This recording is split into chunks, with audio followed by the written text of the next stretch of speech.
Hi, welcome to my channel, The Magic of Math, where we will master math one video at a time. Today, my lesson is on solving multi-step equations. Our objectives today are that you will use inverse operations to solve multi-step equations, and you will use the distributive property to clear parentheses to solve multi-step equations. Now, this is the second video in a grade 8 playlist. The first video in the playlist, we talked about inverse operations, what they were, and solving one-step equations. It was review, and now I'm going to introduce multi-step and what we want to look for. Our question today that I want you thinking about before you approach any problem is, how can you be sure you have solved an equation correctly? So let's begin. What is our goal? Our goal when solving a multi-step equation is to isolate the variable term. This will lead us to the final step, a one-step equation. How do we achieve our goal? We are going to look for parentheses and distribute, which clears the parentheses. We're going to look to see if there are like terms that can be combined. So we'll examine either side of the equation, and each side should have, of the equal sign, should have only unlike terms. And then we're going to look to isolate the variable term by adding or subtracting a constant term. So these are three methods I'm going to show you today in the multi-step process. Now our goal is achieved. Now what? We are going to clear the coefficient. We're going to multiply or divide both sides of the equation by the coefficient, which is when we get to our one step. So the previous video talked about using inverse operations, and what you were doing was clearing the coefficient to solve for the variable. Let's try one. The first example I'm going to show you is one that's referring to as isolating the variable term. To isolate the variable term, we're going to add or subtract the constant term. The goal is to have just the variable term on one side of the equation and just the constant term on the other side.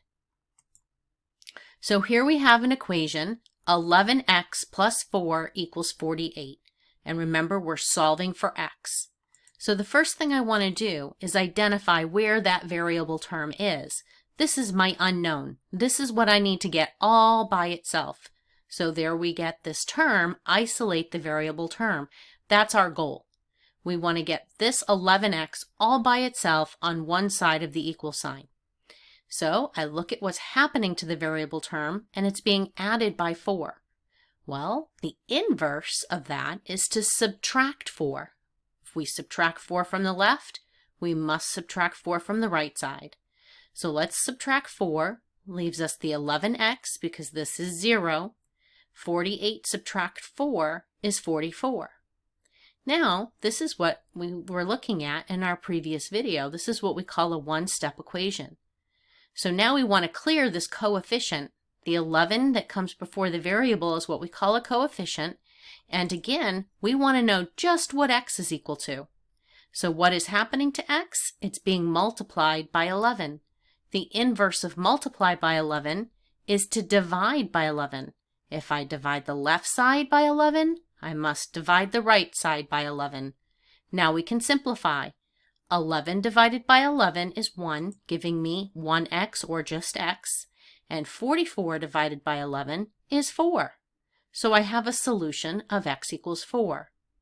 If you remember back to when I previewed the lesson, I asked you to think about one question. How can you be sure that you've correctly solved the equation? Here's how. We're going to check. So we're going to plug in. We're going to take this x equals 4 and replace the variable x in the original equation with the value 4. And if we did everything correctly, it's going to check. 11 times 4 is 44, plus 4 is 48, and it checks. Your turn. I would like you to try. Please pause, solve, check your solution, come back when you're done. Welcome back. So the first thing we want to do is identify our variable term. Here it is. It's being subtracted by 9. instead of subtract 9, we're going to do the inverse and add 9 to both sides of the equation. We'll simplify. Negative 9 and 9 are opposites and equals 0. 30 plus 9 is 39. Once again, here's my variable. What's happening to my variable? It's being divided by 3. The inverse of divide by 3 is to multiply by 3. I'm going to multiply both sides of the equation by 3. 3 divided by 3 is 1, leaving me just my variable on the left, and 39 times 3 is 117. Now, going back to that essential question, how can I be sure that I have the correct solution? I'm going to check. So I'm going to go back to my original equation and replace y with 117. This is what it would look like. 117 divided by 3 is 39. 39 subtract 9 is 30, and it checks.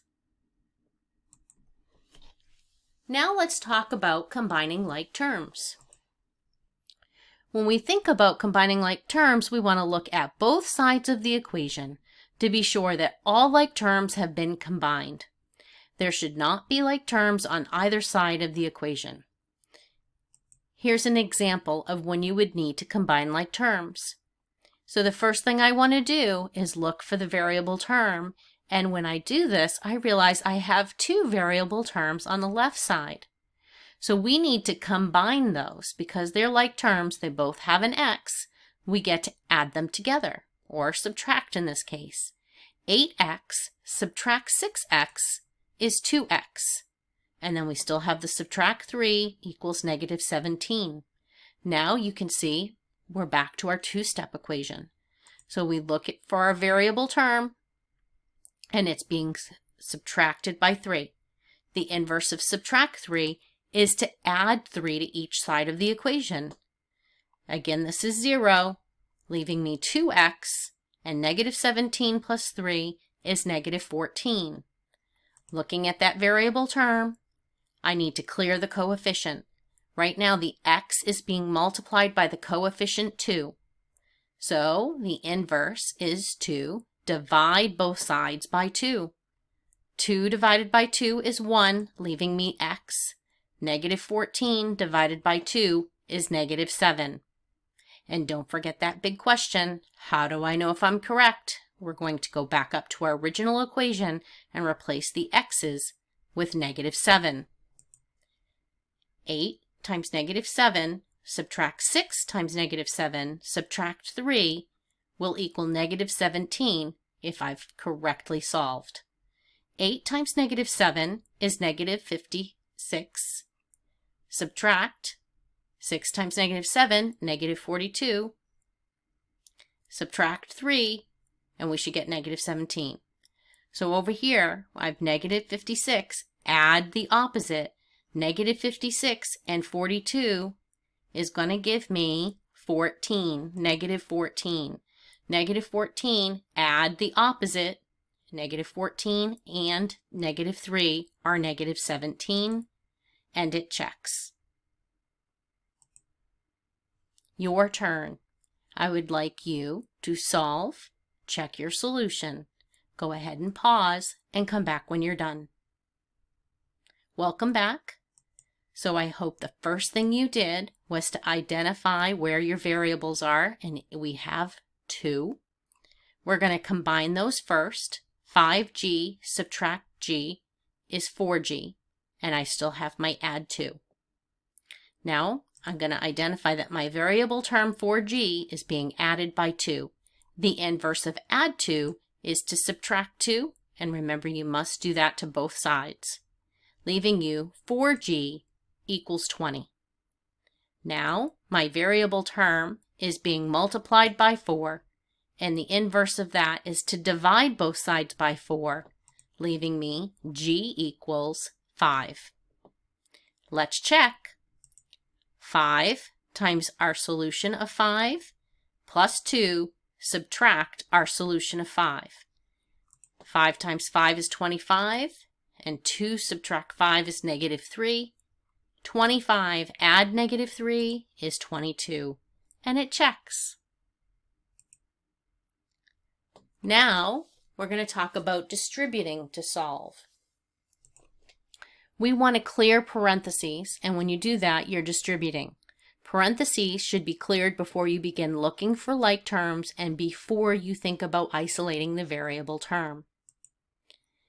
So here's an equation with parentheses.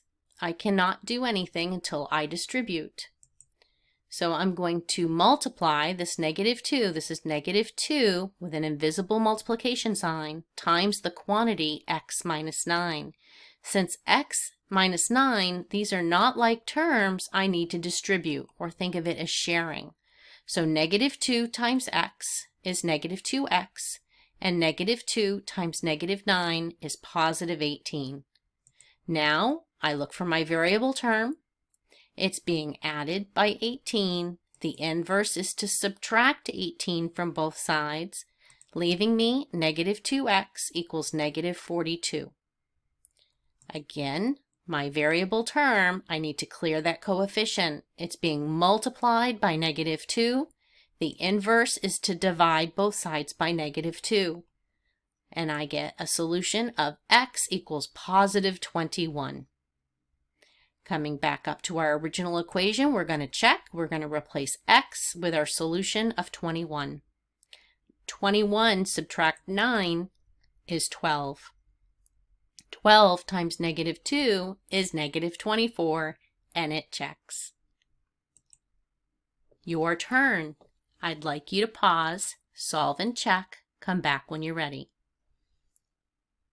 Welcome back. So our first step is to distribute. We're going to do 4 multiplied by m and 4 multiplied by 3, which gives us 4m plus 12 equals -32. Find our variable term. We're going to do the inverse and subtract 12 from both sides. Gives us 4m equals -44. We're going to clear the coefficient by doing the inverse and divide by 4, and m equals -11. Let's check our solution. We're going to replace m with -11. -11 plus 3 is -8.